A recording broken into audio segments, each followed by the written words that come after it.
Hello दोस्तों, नमस्कार। सफलता ऐसे यूट्यूब चैनल पर आप सबका आज हम हल करने वाले हैं बिहार बोर्ड का क्लास 6 का हिस्ट्री का करेंगे सॉल्यूशन।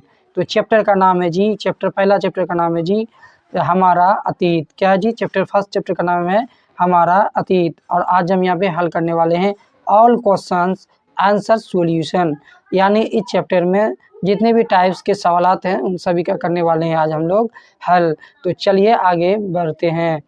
पहला सवाल 1 नंबर में हम बनाएंगे, यानी वस्तुनिष्ठ प्रश्न, जिसको हम लोग ऑब्जेक्टिव टाइप्स क्वेश्चन कहते हैं या फिर एमसीक्यू कहते हैं। तो प्रश्न संख्या क में है, इतिहास शब्द की उत्पत्ति किस शब्द से हुई है? यानी कि इतिहास शब्द जो आया था उसकी उत्पत्ति यानी कि उसका स्टार्टिंग किस शब्द से हुई थी? क्या वो यूनानी थे या लेटिन भाषा थे या अंग्रेजी थे या हिंदी थे? तो इसका सही जवाब होगा लेटिन। क्या थे इसका जी? लेटिन थे। चलिए अभी हम नेक्स्ट चलते हैं। नेक्स्ट सवाल है प्रश्न संख्या ख में है कि जिस काल का लिखित विवरण उपलब्ध होता है तो उसे क्या कहते हैं? यानी एक लिखित जो एक पार्टिकुलर उसका अवेलेबल हो तो उसको क्या कहते हैं जी? उसी को तो हम लोग तो ऐतिहासिक काल कहते हैं ना। तो उसका सही जवाब हो जाएगा ऐतिहासिक काल। और ये प्रागैतिक काल ये सब नहीं है, ठीक है। चलिए अभी हम फिर नेक्स्ट चलते हैं, अगला सवाल देखते हैं। प्रश्न संख्या ग में है कि अशोक ने अपने अभिलेख किस लिपि में खुदवाई थी? क्या वो देवनागरी थे, क्या वो ब्राह्मणी लिपि थे, क्या वो फारसी लिपि थे या वो रोमन लिपि थे? तो भाई ये देवनागरी भी लिपि नहीं थे, फारसी लिपि भी नहीं थे, रोमन लिपि भी नहीं थे, ये क्या थे? ब्राह्मण लिपि। क्या होगा सही जवाब इसका? ब्राह्मण लिपि थे। चलिए आगे चलते हैं। आगे आपका दूसरा टाइप्स, यानी इसमें है कि खाली स्थानों को भरें, यानी फिल इन द ब्लैंक्स है, खाली स्थानों को इसको भरना है। पहले यहाँ पे डॉट है, खाली जगह को इतिहास का जनक कहा जाता है। तो इतिहास का जनक किसे कहा जाता है? तो हम लोग पहले से बचपन से जानते हैं, हेरोडोटस को कहते हैं। किसको कहते हैं जी? हेरोडोटस को कहते हैं। हेरोडेटस लिख दिया है, ठीक है। चलिए प्रश्न संख्या दूसरा में कह रहा है प्राचीन वस्तुओं, क्या जी? प्राचीन वस्तुओं के तिथि निर्धारित को क्या कहते हैं? जब पहले ज़माने में जब तिथि डेट को जो निर्धारित करते थे वो कैसे करते थे? तो वो करते थे जी कार्बन पद्धति के माध्यम से करते थे। किसको कहते थे? यानी कि कार्बन पद्धति कहते हैं। क्या कहते हैं जी? कार्बन पद्धति कहते हैं। अगला सवाल है अशोक के अभिलेख, क्या जी? अशोक के अभिलेख खाली जगह में है। क्या थे अशोक का अभिलेख?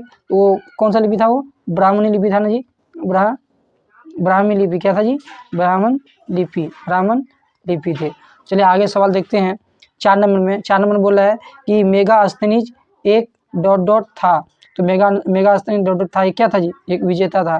क्या था? विजेता क्या था? विजेता था।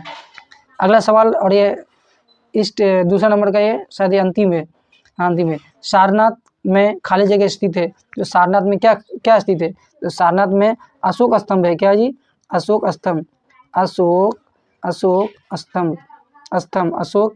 स्तंभ सारनाथ में क्या स्थित है? तो अशोक स्तंभ स्थित, यानी कि वहाँ पे मौजूद है। चलिए आगे देखते हैं आगे सवाल। प्रश्न संख्या 3 कहता है कि निम्नलिखित प्रश्नों के उत्तर दें। यानी कुछ सवाल यहाँ पे नीचे दिया हुआ है, इन सभी के उत्तर दें।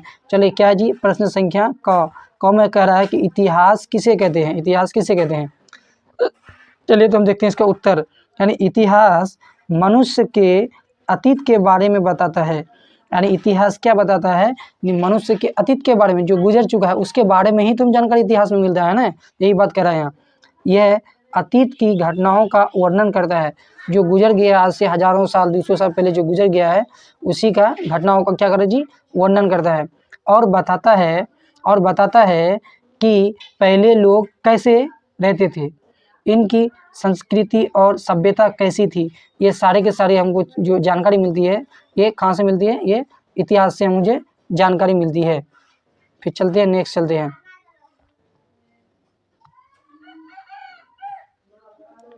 नेक्स्ट सवाल है एक मिनट।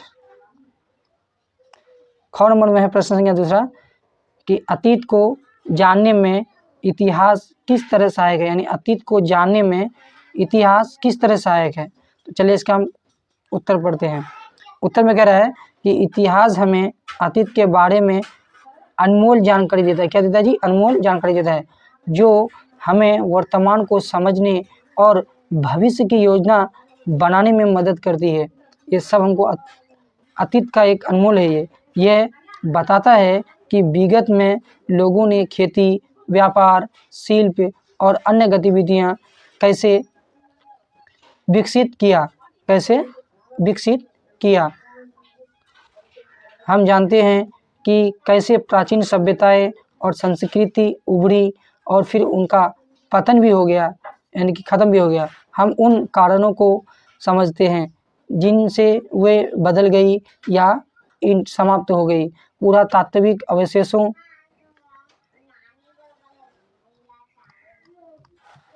और वैज्ञानिक तकनीकों से हम प्राचीन वस्तुओं की उम्र भी जान सकते हैं।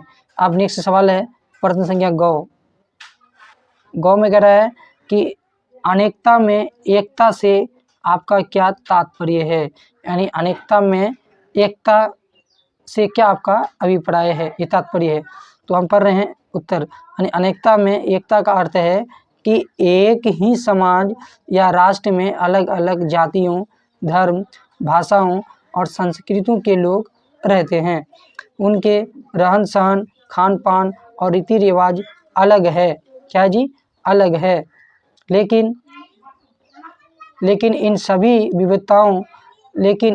विविधताओं के बावजूद, विविधता का मतलब होता है कि डिफरेंट, इसको भिन्न भिन्न कहते हैं, के बावजूद वे एकजुट होकर रहते हैं और एक साझा राष्ट्रीय पहचान बनाते हैं, यानी एक नेशनल लेवल पर अपना पहचान भी अपना बनाते हैं। यही अनेकता में एकता का सार है। चलिए अब हम अगला सवाल देखते हैं। घ नंबर में है अशोक ने पूरे साम्राज्य में एकता स्थापित करने के लिए क्या किया था। तो उत्तर है कि अशोक ने अपने विशाल साम्राज्य, विशाल का मतलब होता है जी बड़ा, अपने बड़ा जो उसका जो साम्राज्य था उसमें क्या किया जी, में एकता स्थापित करने के लिए कई का उपाय किए। उन्होंने लोगों को बोलचाल की भाषा ब्राह्मण लिपि में अपने शिलालेख खुदवाए ताकि सभी उन्हें समझ सके। उन्होंने धर्म और जाति के भेदभाव को दूर करने का भी प्रयास किया। उच्च और निम्न वर्गों के लिए भी एक ही नीति थी। इससे समाज में एकता और सामंजस्य बना रहा। सामंजस्य का मतलब होता है कि तालमेल बना करके रहा। आगे सवाल में देखते हैं, प्रश्न संख्या अंकों में देखते हैं। अतीत के गौरव को कायम रखने के लिए हमें क्या करना चाहिए। इस अतीत को अगर हम कायम रखना चाहते हैं तो हमें क्या करना चाहिए, ये सवाल है। तो हम पढ़ें, अतीत के गौरव को बनाए रखने के लिए हमें कुछ कदम को उठाने होंगे। जैसे कि बोला है कि सबसे पहले हमें अंधविश्वास, दुराग्रहों, जातिवाद और सांप्रदायिकता जैसी बुराई को दूर करना होगा, तभी जो है हमारा अतीत कायम रहेगा। यानी कि अंधविश्वास हो गया, दुराग्रह हो गया, जातिवाद, सांप्रदायिकता, ये सब क्या करना पड़ेगा जी, इन सभी से को दूर करना होगा, तभी हमें जो है अतीत को कायम रखेंगे।